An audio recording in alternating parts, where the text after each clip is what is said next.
idea to continue to keep the public updated on where we're at with the number of cases we've had, the spikes and the clusters and so forth. So we wanted to go through the latest numbers with you. First of all, we want to send our condolences. We had another death today due to COVID. An 84-year-old man from the town of Elmira passed away this morning. That's all the information we're going to release on it at this time, but our condolences go out to the family members. On Monday, Tuesday, and Wednesday of this week, we held a testing event with the New York State Department of Health, very successful. We were at the Chemung County Fairgrounds, and we did pre-registration, and we initially had over 800 people sign up with some cancellations, but at the end of the day, looks like we tested 761 people. On Monday, you can see we did 248, only 7 positives. On Tuesday, we did 235 with 12 positives. On Wednesday, we're waiting for the remaining results. We do have 45 of the results back, one of which is positive, so we're waiting for a little over 200 test results to come back. We'll probably have them by tomorrow at this time, I would imagine, and that'll give us a clear look. You can see Monday 2.82%. Tuesday was higher at 4.86, and we don't know what Wednesday will be. The state average is hovering right around 1% right now, so obviously that's what we'd like it to be. But for all the positives and all the anxiety that have been out there, obviously we're not pleased, but I can say the numbers could have been a lot worse than they are. So for the sampling that we've gotten tested of those 761 folks, we're pretty pleased with that. We want to remind folks that, you still need to be mindful of the mask wearing and the social distancing. I mean, we're in part of this predicament because of individuals or groups or entities not following the rules, so it's very important that we continue to do what we know is best, wear a mask, 6 feet away, wash your hands constantly, and so forth. So to get a little deeper look into the numbers from today and some other graphs and totals, I'll bring up our Public Health Director, Pete Bizzetti.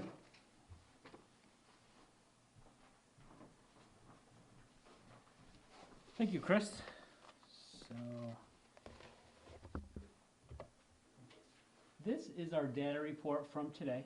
As you can see, we had 11 new cases to report today. In addition, we have the number of recovered, currently hospitalized, as well as continuing to put the date ranges and the locations. So this is the graph of daily confirmed cases since the start of COVID. As you can see, as we've moved through COVID, in about April was our apex. We far outpaced that over the last 4 weeks.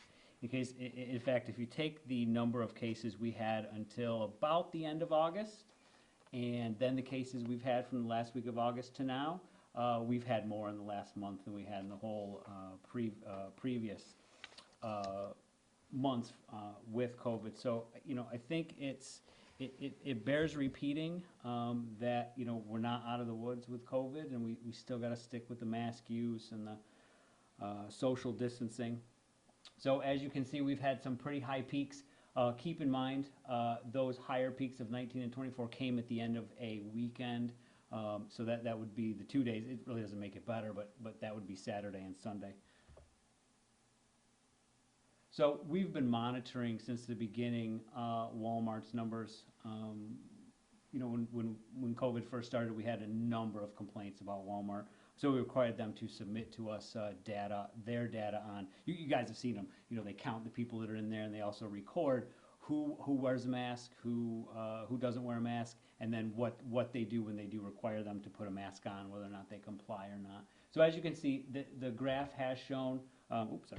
That it has gotten much better, and I think it bears repeating as well that I think the complaints have come down too for the number of complaints that we've received for Walmart.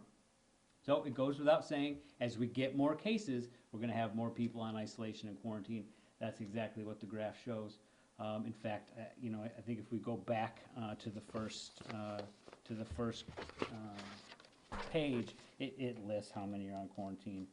It's 72 active cases and 271 people on quarantine. That's a lot of people. That's a lot of people to follow. This far outpaces anything that we dealt with before. And again, back to Walmart, this kind of shows what happened, who has a medical reason, who complied after being asked to put a mask on, and then who refused after being asked. So it's really gotten a lot better there, and I think we've also seen that with the complaints. So in terms of the latest data that we have on the church cluster associated with Lighthouse Baptist, 57% are female. Age range is 5 to 96. The median is 56 years old. 21 individuals lack onset dates. We do have an epi-curve which talks about the date of onset and date of testing. It's a total of 74 cases at this time that we have confirmed, linked back to Lighthouse Baptist Church. Now keep in mind that includes not just members of the church, but also contacts to those members, and that's something we talk about when we talk about community spread. You know, by the time we were able to start our investigation, which was later than we would have liked, we were already seeing cases come in where it wasn't the person at the church that was sick. You know, they had already been sick. It was people they were connected to.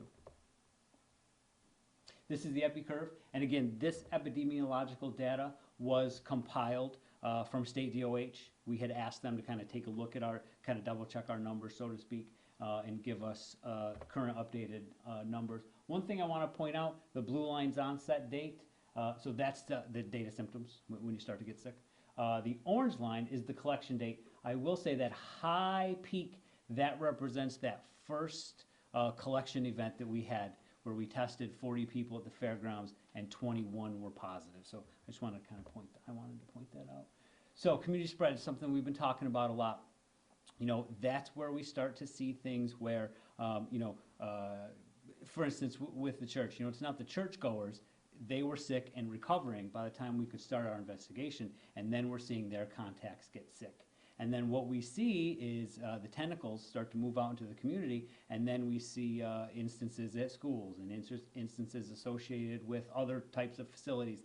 That's what community spread is. And once it starts to go, I think you see exactly what we're seeing now with all the cases. I think over the past week we've reported 24 in a day, 16 in a day, 10 in a day. That's a lot of cases. That's something we did not see at our apex in the middle of April for COVID. And keep in mind, it takes, you know, 2 to 3 hours to do a case investigation. So it's a real testament to the health department staff. They're running down these leads, making these phone calls. We've brought in additional staff that we trained from other programs we trained before, that we brought in to help out, but we were able to let go back to their original program. In addition, we've brought in some assistance from other departments who were trained in the beginning as contact tracers as well. So we've been able to kind of bring those over. We've also enlisted the help of state DOH to kind of help us get through just these numbers. I mean, we are getting a lot of cases every day. So I'm going to turn this back over to the county executive. Pete, did you want to touch on Brady's? Oh, I apologize. One of the things in terms of community spread, in our investigations, what we are starting to see, it's almost exactly the same. Change the names, change the date, and it's the same. We're seeing a lot of people are going to bars and restaurants. They're not maintaining that social distancing when we're there, right? So obviously we take off our masks when we dine, you know, but we have to be socially distanced. You know, if you go out to eat with your family, you know, the people you share the household with, you're allowed to sit there. You don't have to socially distance. Everybody else you have to.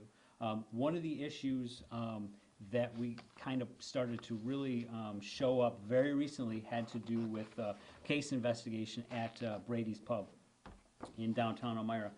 We received notifications about several individuals that recently visited Brady's September 18th and 19th, and that tested positive for COVID.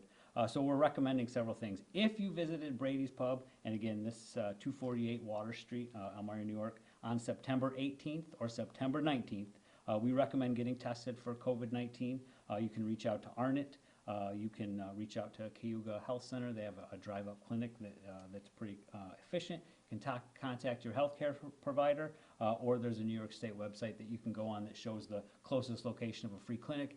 Unfortunately, the closest state location right now is in Broome County. In addition, we're asking you to self-quarantine in your home for 14 days from the last day you visited Brady's Pub, so you're almost a week through it, and then monitor yourself for symptoms. If you have any questions, you can call us at the health department, 737-2028. Thank you.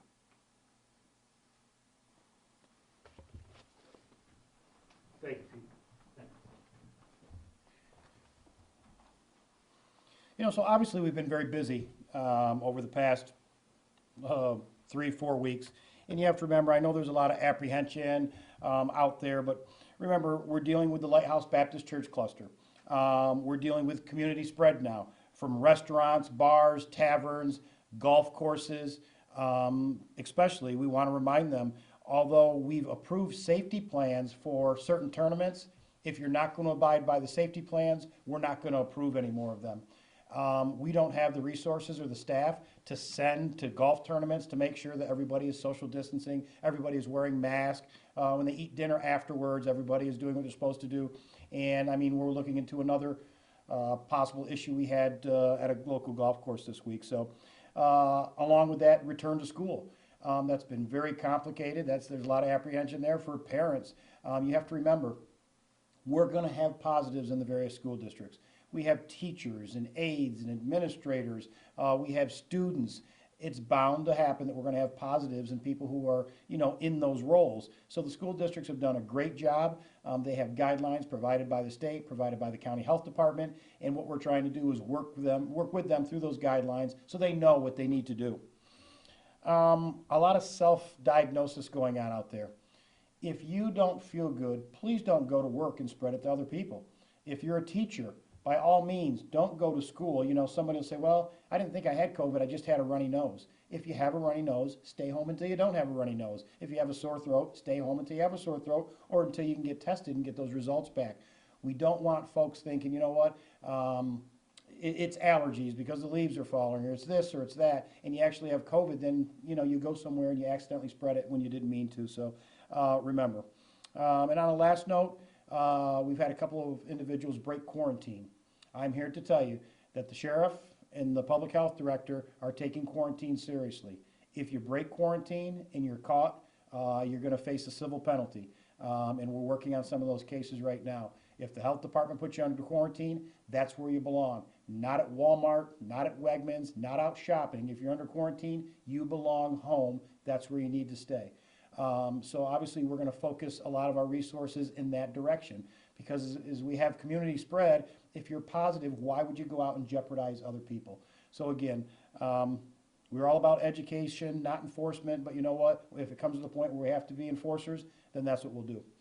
Remember the basics: social distancing, face coverings, wash your hands often, sanitize your home and work environment. And again, if you're not feeling good, please stay home. That's what we want you to do. If you have some questions, we'd be more than happy to answer them for you. Yes?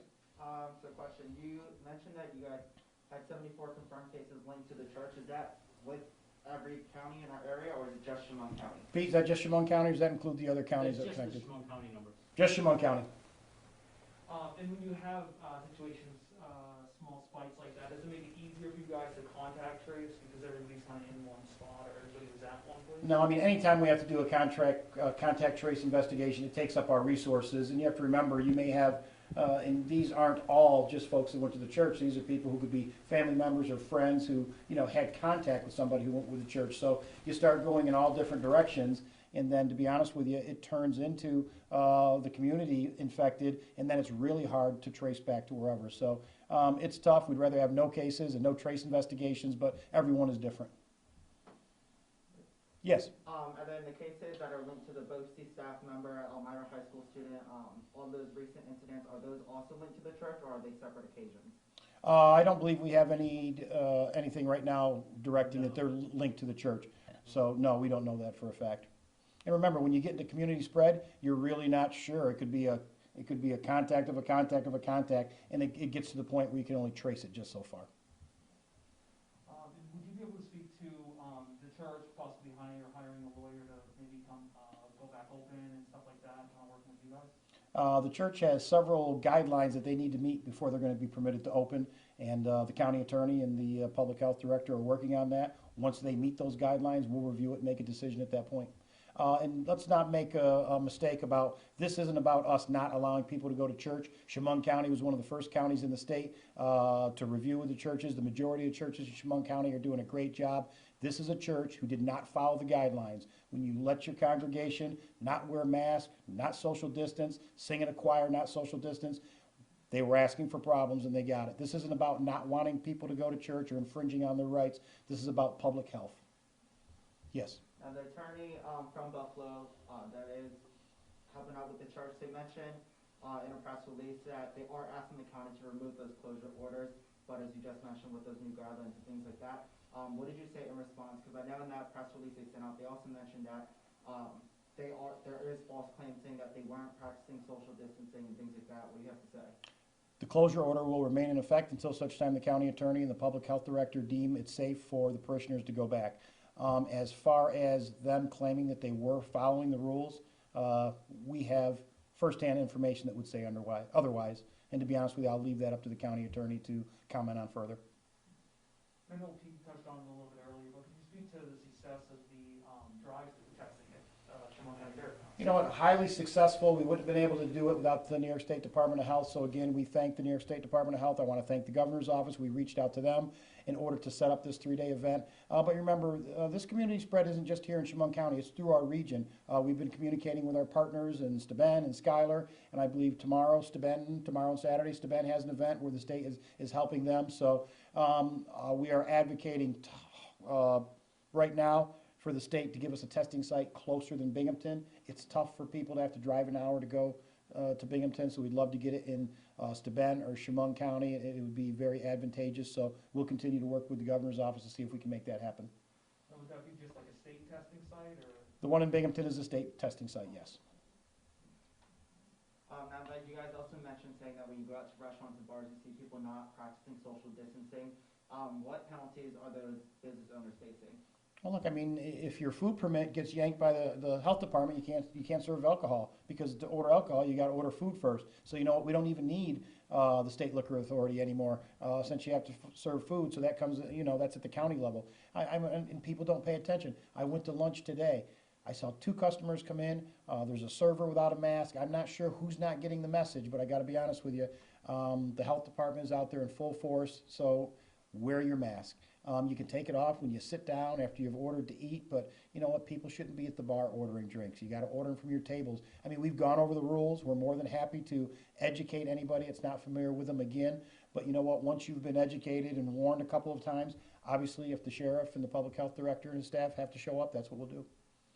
I know you had said it was only a couple people, but are you seeing an increase of people breaking quarantine? We've had a couple that we're concerned with that we're working on right now. But look, unless somebody tells us that we don't have the resources, again, for everybody that we put on quarantine to sit outside their house and make sure that they don't leave. Obviously, you're on the honor system, and we would hope that those folks wouldn't want to, you know, contaminate or, you know, anybody else. But the fact of the matter is, when the health department gets called and says, hey, John Doe, I saw him at the store shopping, I thought he was on quarantine, you know, and we go to the store and see him on surveillance tape that, you know what, sure enough, he's in there shopping, then obviously that's all the evidence we need. So we are checking into it, but again, resources are limited, and it's a shame that we have to spend them on something like that.